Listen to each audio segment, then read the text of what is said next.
নমস্কার দর্শক বন্ধুরা, উড়ানের আজকের পর্বে আমরা দেখতে চলেছি খোকন স্যার তো দেখা যাচ্ছে একদম মারার জন্য উদ্যত হয়েছে মহারাজকে। মহারাজ বলে, এই কি হয়েছে? খোকন স্যার বলে, চোখগুলো কোথায় ছিল আপনার? মহারাজ বলে, এখন তো চোখগুলো আপনার দিকেই আছে। খোকন স্যার বলে, আচ্ছা ঠিক আছে, আমার কাছে ক্ষমা চাইলে কিন্তু আমি ক্ষমা করে দিই। মহারাজ বলে, তাই নাকি? একটু একটু করে খোকন স্যারের দিকে এগিয়ে যায়। খোকন স্যার পিছোচ্ছে, আবার বলছে হ্যাঁ, খোকন স্যার কিন্তু ক্ষমা চাইলে ক্ষমা করে দেয়।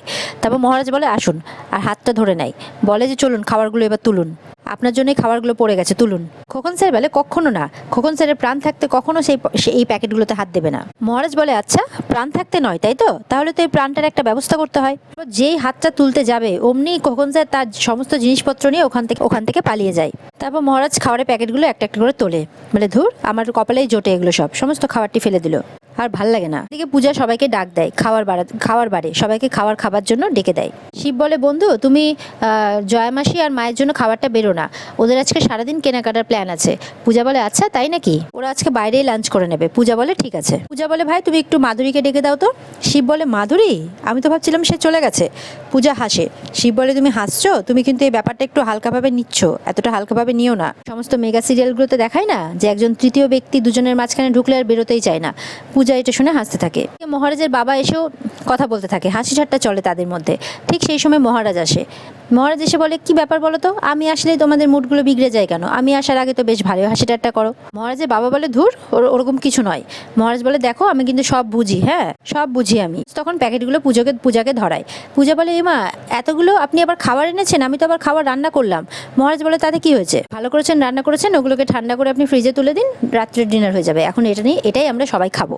পূজা মহারাজকে বলে, শুধু কি আমাদের জন্য এনেছেন না আপনিও খাবেন? মহারাজ বলে, খাবো বলেই তো এনেছি। সবাই শুনে খুশি হয়। মহারাজ হাত ধুতে যায়। মহারাজ বলে, আমি আসার আগে তুমি বৌমার সাথে গিয়ে গুজগুজ ফুসফুস করছিলে, আমি আসার পর তো চুপে গেলে, কিছু একটা বোঝাবুঝির কথা বলছিলে, তোমরা কি বলছিলে একটু বলো তো। মহারাজের বাবা বলে, ধুর, তুইও পড়েছিস ওগুলো নিয়ে। কিছু না বলে মহারাজের বাবা যেতে থাকলে মহারাজ বলে, কি কিছু না, শোনো তুমি এখন কিন্তু কিছু না করবে না, সত্যি করে বলো তো ব্যাপারটা কি। কথা ঘোরানোর জন্য মহারাজের বাবা বলে, আমি বোধহয় মোবাইলটা ফেলে এসেছি কোথাও, বুঝতে পারলি তো, আমি ওটা নিয়ে আসে তার সঙ্গে মাকেও ডেকে আসি। মহারাজ মনে মনে বলতে থাকে, বাবা আমার কাছ থেকে এরকম এড়িয়ে গেল, তার মানে নির্ঘাত কিছু লুকোচ্ছে আমার কাছ থেকে। পরে পূজার হাতে সাহায্য করতে থাকে মহারাজ, টেবিল সাজাতে আর খাবার সার্ভ করতে। এদিকে দেখা যায় মাধুরী কেমনভাবে টাল খেতে খেতে হাঁটতে থাকে, যেন মনে হচ্ছে দেখেও শরীর খুব খারাপ। শিব বলে, কি ব্যাপার, আপনি এরকম করে হাঁটছেন কেন, আপনার কি শরীর খারাপ? পূজা বলে, এই তো দিব্যি ঠিক ছিল, আবার হঠাৎ করে কি হলো? দেখা যায় শরীর খারাপের ভান করতে করতে মহারাজের গায়েই উল্টে পড়ছে মাধুরী। পূজা তখন তার দিকে টেনে বলে, এই ওদিকে নয় এদিকে। তাও মাধুরী মহারাজের গায়ে হেলে পড়ছে। তাও পূজা আবার টান দিয়ে বলে, এদিকে। তারপর মাধুরীকে ধরে চেয়ারে বসানো হয়। দেখা যাচ্ছে মাধুরী অসুস্থতার মধ্যেও মহারাজের হাতকে শক্ত করে ধরে রেখেছে। ঠাম্মি বলে, এই হাতটা ছাড়া না। তখন মহারাজ বলে, ধরে রেখেছো তো। তখন ঠাম্মি জোর করে হাতটা ছাড়িয়ে দেয়। আসলে বাড়ি যাওয়ার সময় চলে এসছে, সবাই বাড়ি যাওয়ার জন্য বলছে, সেই অনুপাতেই মাধুরী নাটক শুরু করেছে। মহারাজ বলে, আমি হারুদাকে খবর দিচ্ছি ঠাম্মি, ওখানে দাদা বৌদি কে আছে, ওরা যাতে এসে নিয়ে যায়। ঠাম্মি বলে, হ্যাঁ ফোন কর তাড়াতাড়ি। মাধুরী দেখা যাচ্ছে চোখ খুলতেই মহারাজের দিকেই তাকিয়ে আছে। মনে মনে মাধুরী বলতে থাকে, তুমি এতটা পাল্টে গেছো মহারাজ, একটা সময় ছিল যে তুমি আমার সমস্ত আবদার রাখতে, আর এখন আমাকে তুমি তাড়ানোর জন্য এত ব্যতিব্যস্ত হয়ে গেছো। তুমি কি একটু বুঝতে পারছো না আমি তোমার কাছে থাকতে চাই? পূজা তখন বলে, কি এত ভাবছেন আপনি? পূজা বলে, আগের থেকে একটু ভালো লাগছে, কি হচ্ছে বলুন। ঠিক সেই মুহূর্তে খোকন স্যার এসে হাজির। গেট থেকেই খোকন স্যার বলছে, হ্যালো পূজারিনী ব্যানার্জি। মহারাজ তো দেখে অবাক। মহারাজ তো খোকন স্যারকে দেখে কোমরে হাত দেয়। খোকন স্যারও মহারাজকে দেখে কোমরে হাত দেয় আর মুখ চোখের বিকৃতি করতে থাকে, যেন এক্ষুনি মহারাজকে ধরে পিটাবে। পূজা হাসে, বলে, কি মোক্ষম টাইমিং খোকনদার। এদিকে দেখা যাচ্ছে মহারাজের বাবা ফোন নিতে এসে বলতে থাকে, মহারাজের হাত থেকে বাঁচতে ফোনটা তো নিতে চলে এলাম, কিন্তু পূজাকে তো আমি কিছুতেই বোঝাতে পারছি না। পূজার পড়াশোনা নিয়ে আমাকেই দেখছি মাথা ঘামাতে হবে, যাতে ওর মহারাজের অতীতটা নিয়ে আর ভাবার সুযোগই না পায়। পূর্ণিমার ফোন আসে মহারাজের বাবার ফোনে, বলে যে, আবার কি হলো? পূর্ণিমা বলে, আবার কি হলো মানে? মহারাজের বাবা বলে, না আসলে আমি খেতে যাব, খিদে পেয়েছে তাই। পূর্ণিমা বলে, তোমাকে একটা ছবি পাঠিয়েছি, দেখো তো পছন্দ কিনা। মহারাজের বাবা বলে, কার ছবি? পূর্ণিমা বলে, উফ, তোমার ছেলের বউয়ের জন্য, মানে সোমনাথের বউয়ের জন্য একটা গলার সেট পছন্দ করেছি, দেখো তো ভালো লাগছে কিনা। তখন মহারাজের বাবা বলে, আমার পছন্দের সাথে কি আছে, শোনো, গয়না কেনার জন্য কিন্তু আমি একটা নোয়া পয়সাও দেবো না। পূর্ণিমা বলে, আমি কি চেয়েছি তোমার কাছ থেকে? মহারাজের বাবা বলে, আমাকে না ওর মধ্যে একদম ঢোকাবে না, তোমার গয়না তুমি কেনো, তুমি দেখো, তুমি পছন্দ করো, আমি ওইসবের মধ্যে নেই, বলে ফোনটা কেটে দেয়। ফোনটা রাখার পর সোমনাথের কথাটা মনে পড়ে মহারাজের বাবার। সোমনাথ বলেছিল ফোনটা একবার চেক করতে। যে ভিডিওটা দেখতে যাবে তখনই ভাবে না একবার মহারাজের কাছে যাই, ও আবার কি কাণ্ড বাঁধিয়ে বসবে কে জানে। এই ভেবে মহারাজের কাছে চলে যায়। মহারাজ বলে কি ব্যাপার আপনি? তখন তো একেবারে পোপো করে দৌড় মারলেন সাপের মতো এঁকে বেঁকে। তারপর এখানে এখানে এসে পৌঁছেছেন আপনি? স্যার মহারাজকে বলে আপনি এখানে? মহারাজ বলে আবার বলে আপনি এখানে? আপনি এখানে কেন সেটা বলুন। মহারাজ বলে বাড়ি বউ এসে মারপিট করার তাল করেছেন নাকি? মারপিট করবেন আমার সঙ্গে বলে হাত গোটাতে থাকে মহারাজ। মহারাজকে পূজা বলে এ কি আপনারা চেনেন নাকি একে অপরকে? মহারাজ বলে তার আগে বলুন এই উচ্চিংড়েটা এখানে কি করছে? আপনি কিভাবে চেনেন আর আপনাকেই বা কিভাবে চিনলো? পূজা বলে না না উচ্চিংড়ে হতে যাবে কেন, ও তো আমার খোকনদা, আমার খোকন স্যার। মহারাজ বলে ও আপনার খোকনদা, খোকন স্যার? পূজার সাথে সাথে খোকন স্যারও হ্যাঁতে হ্যাঁ বলছে। মহারাজ বলে তখন এই লোকটা, এই রুগী লোকটা আপনার টিচার? খোকন স্যার বলে আপনার আপত্তি আছে নাকি? মহারাজ বলে হ্যাঁ আছে বলে চিৎকার করে ওঠে। খোকন স্যার তখন কেঁপে ওঠে। পূজা মনে মনে বলতে থাকে এ কি মিস্টার মাথা গরম কি হিংসে করছে? খুব মজা তো তাহলে, কাল রাতে আমাকে খুব অপমান করেছে, এখন আমি সেটার বদলা নেব। মহারাজ পূজাকে বলে কি ব্যাপার আপনাকে কিছু জিজ্ঞাসা করেছি তো, বলুন আপনি।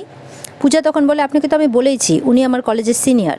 বলে শুনুন আপনি কোনো এক সময় আমাকে বলেছিলেন যে আপনি ফার্স্ট ইয়ার অবধি পড়েছেন, সেকেন্ড ইয়ার থার্ড ইয়ার আপনি যেতে পারেননি। পূজা বলে দেখেছেন ভালো করে খাওয়া দাওয়া না করলে মানুষ পুরনো স্মৃতি সব ভুলে যায়। ঠাম্মি মিলি শিব এরা সব অবাক হয়ে দেখতে থাকে, বিশেষ করে তো ঠাম্মি।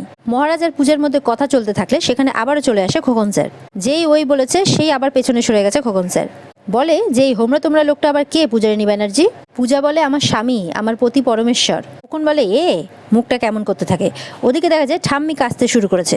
কি হলো বলতে বলতে মহারাজের পূজা ঠাম্মির কাছে আসে। পূজা জল আনতে যায়। এরপরে শিব খোকন স্যারের কাছে গেলে বলতে থাকে আর কতক্ষণ খোকন স্যার এখানে দাঁড়িয়ে থাকবে, মানে দরজাতেই দাঁড়িয়ে আছে এখনো খোকন স্যার। দেখা যায় পূর্ণিমা এসে হাজির। পূর্ণিমার সাথে খোকন স্যারের একটা ধাক্কা লাগতেই খোকন স্যার ঘরের ভিতর ঢুকে পড়ে আর বলে এ কি হচ্ছেটা কি? খোকন স্যার বলে যে পারছে যখন পারছে খোকন স্যারকে ধাক্কা দিয়ে চলে যাচ্ছে। পূর্ণিমা রেগে যায়, বলে তার আগে বলুন আপনি কে আর আপনি কার উপরে হম্বিতম্বি করছেন? পূজা খোকন স্যারকে নিয়ে ভেতরে যায়। পূর্ণিমা বলে দাঁড়াও, আগে বলো এখানে হচ্ছেটা কি, আমার বাড়িতে এসব কি হচ্ছে? তখন খোকন স্যার বলে এটা বাড়ি নয়, এটা মাছের বাড়ি, ফিশ মার্কেট। চিৎকার করতে থাকে। থেকে মহারাজ দৌড়ে আসে, বলে কি হয়েছে, কি বললেন আপনি, কি বলুন কি বললেন আপনি? মহারাজ বলে এখানে কমেডি হচ্ছে না ট্র্যাজেডি হচ্ছে? পূজা বলে আরে কমেডিটাকেই তো ট্র্যাজেডি করার চেষ্টা করছি। আবারও ঠাম্মি জোরে জোরে কাঁদতে থাকে। আবার পূজা আর মহারাজ ঠাম্মিকে নিয়ে ব্যস্ত হয়ে যায়। জল খেতে খেতে ঠাম্মির পেট ভরে গেছে, বলে আমার পেট ভরে গেছে। এদিকে খোকন স্যার বলে হে প্রভু এ ক্যা হো রা হ্যাঁ হ্যাঁ? মহারাজের বাবা বলে সেরকম কিছু নেই হো রা হ্যাঁ, খুব কাশি হো রা হ্যাঁ। বাবা বলে পূজা তুই তো স্যারকে নিয়ে ঘরে গিয়ে পড়তে বসকা যা। পূজা যেতে থাকলে মহারাজ বলে না কোথাও যাবে না। মহারাজের বাবা জোর করে পাঠাতে থাকে যা পূজা গিয়ে পড়তে বস স্যারের কাছে। মহারাজ কিছুতেই যেতে দেবে না। মহারাজ বলে এই উচ্চিংড়েটার সাথে আমি কোথাও যেতে দেবো না, পড়ার হলে এখানেই বসে পড়বে সবার সামনে, না হলে না। পূজা বলে তুই মাধুরীকে নিয়ে ঘরে যা। মাধুরী যেতে না চাইলে যান না, জোর করে পাঠিয়ে দেয় মহারাজ। দেখা যায় মহারাজ টেবিলের মধ্যে বাবাকেও বসিয়ে দেয়, ঠাম্মি তো বসেই আছে।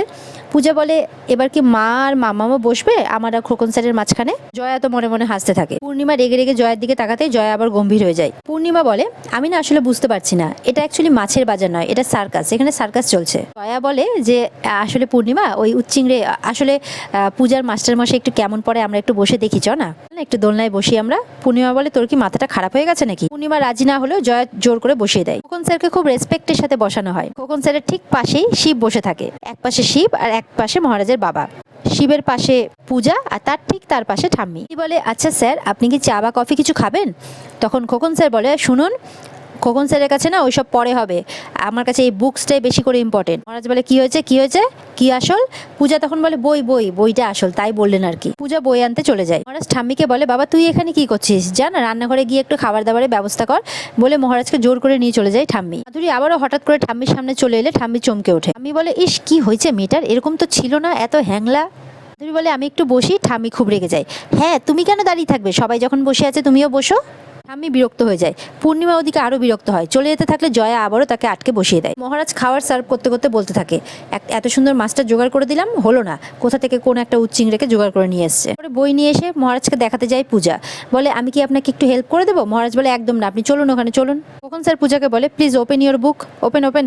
মাধুরী বলে ও মাস্টারমশাই আপনি তো সব ভাষাতেই বেশ সাবলীল, বাংলা ইংরেজি হিন্দি সবই তো দেখছি ভালোই বলতে পারেন। খোকন স্যার বলে Khokon is expert is Bengali. আবারও বলে Khokon is expert in Bengali, Hindi, English also. তখন মহারাজকে শুনিয়ে বলে গ্রেক। মহারাজ তো রেগে আবার খোকন স্যারের দিকে তাকায়। মহারাজ বলে গ্রেক। তখন খোকন স্যার বলে ইয়েস অলসো চাইনিজ। মহারাজ বলে চাইনিজ, তাহলে এখন পূজারিনী ব্যানার্জি মুখার্জিকে চাইনিজ খেতে খেতেই পড়ান। মহারাজ বলে দাঁড়ান, বলে চাইনিজ সার্ভ করে নিয়ে আসে খোকন স্যারের জন্য। খোকন স্যারের পাশে শিব বসে আছে। শিবকে একটু সরতে বলে শিব কিছুতেই সরে না, হাত মেপে দেখাচ্ছে এটা আমার জায়গা। মহারাজ সবার আগে খাবারটা গিয়ে তার মা আর মাসিকে দেয়। পূর্ণিমা নিতে চায় না। জয়া বলে সবার সামনে সিন ক্রিয়েট করিস না, খাবারটা নিয়ে নে। জয়া পূর্ণিমাকে বলে থ্যাংক ইউ। মহারাজ বলে আমি কিন্তু তোমার ধূর্ত শেয়ালের জন্য এনেছি বিরিয়ানি, খেতে ভালোবাসে তো তাই।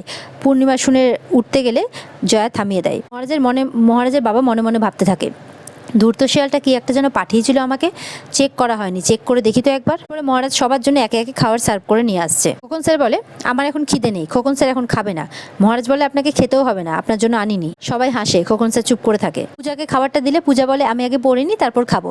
মহারাজ বলে হ্যাঁ হ্যাঁ পড়বেন, খালি পেটে পড়া হয় না, মাথায় কিচ্ছু ঢুকবে না, আগে খেয়ে নিন। পূজা বলে আপনারটা। মহারাজ তখন দেখায় তারটাও আছে। ধুরি তো দিব্যি খেয়ে যাচ্ছে। মহারাজ দেখে বলে এই তো দেখছি দিব্যি গপগপি সাটিয়ে যাচ্ছে, তার মানে এতক্ষণ অভিনয় করছিল অসুস্থ হওয়ার। ঠিক আছে, এই খোকন বেটা যাক, তারপরে দেখাচ্ছি মজা। মহারাজের বাবা যেই ভিডিওটা ওপেন করেছে অমনি জাসনারে ভাই বলে চিৎকার শুনতে পায়। মহারাজের বাবা তো অবাক হয়ে যায়। ভিডিওতে আওয়াজ শুনে তো সবাই শুনতে পায় আওয়াজটা, যেহেতু ভিডিও চলছে সবাই অবাক হয়ে যায়। মহারাজের বাবার দিকে তাকায়, মহারাজের বাবার ফোনটা হাত থেকে পড়ে যায়। মহারাজের বাবা ফোনটা তুলে নেয়, কেমন করতে থাকে। সবাই বলে কি হলো, শরীর টরীর খারাপ করছে নাকি? বলে কি হয়েছে বাবা? মহারাজের বাবা কিছুতেই বলে না। মহারাজ জিজ্ঞেস করতে থাকে কিন্তু কিচ্ছু বলে না। ওদিকে কেমন করতে থাকে মহারাজের বাবা। ফোনটা পড়ে যায়। পূজা তুলে দিলে পূজার হাত থেকে কাটিয়ে নেয় মহারাজের বাবা। মহারাজ বলে ফোনটা ভেঙে গেছে, চিন্তা করো না বাবা, আমি ঠিক করে দেবো।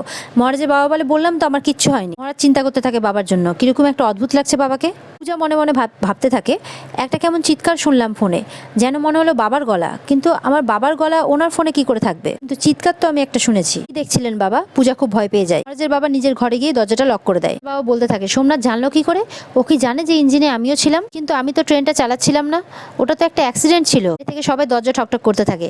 মহারাজের বাবা কিছুতেই বেরোয় না। মহারাজ বলে কমসে কম কথা তো বলো, তাহলে তো বুঝবো সব ঠিক আছে। মহারাজের বাবা চুপ করে থাকে, দরজাটাও খোলে না। সবার তো চিন্তা বেড়েই চলে। পরে মহারাজের বাবা দরজাটা খোলে। মহারাজ বলে কি হয়েছে বাবা? চলো চলো ঘরে চলো। পূজা বলে একটু জল এনে দেবো, শরীর খারাপ লাগছে আপনার? মহারাজের বাবা সমানে পূজার দিকে তাকিয়ে আছে। মনে মনে পূজার বাবার বলার কথাগুলো মনে করতে থাকে মহারাজের বাবা। মহারাজ বলে দেখো না মা, বাবা কিছু বলছে না। পূর্ণিমা ঠাম্মি সবাই জিজ্ঞেস করতে থাকলেও মহারাজের বাবা চুপ করে থাকে। মহারাজের বাবা কাঁদতে থাকে, মহারাজের গলা জড়িয়ে ধরে আর কাঁদতে থাকে সমানে। মহারাজ তার বাবাকে সামলাতে থাকে। পূর্ণিমা চুপ করে দাঁড়িয়ে দেখে। আর এখানে আজকের পর্ব শেষ হয়ে যায়। তো বন্ধুরা, পর্ব ভালো লেগে থাকলে অবশ্যই চ্যানেলকে লাইক, কমেন্ট আর সাবস্ক্রাইব করে দেবে। দেখা হচ্ছে কালকে উড়ানের নতুন পর্ব নিয়ে। ততক্ষণ সবাই ভালো থাকবে।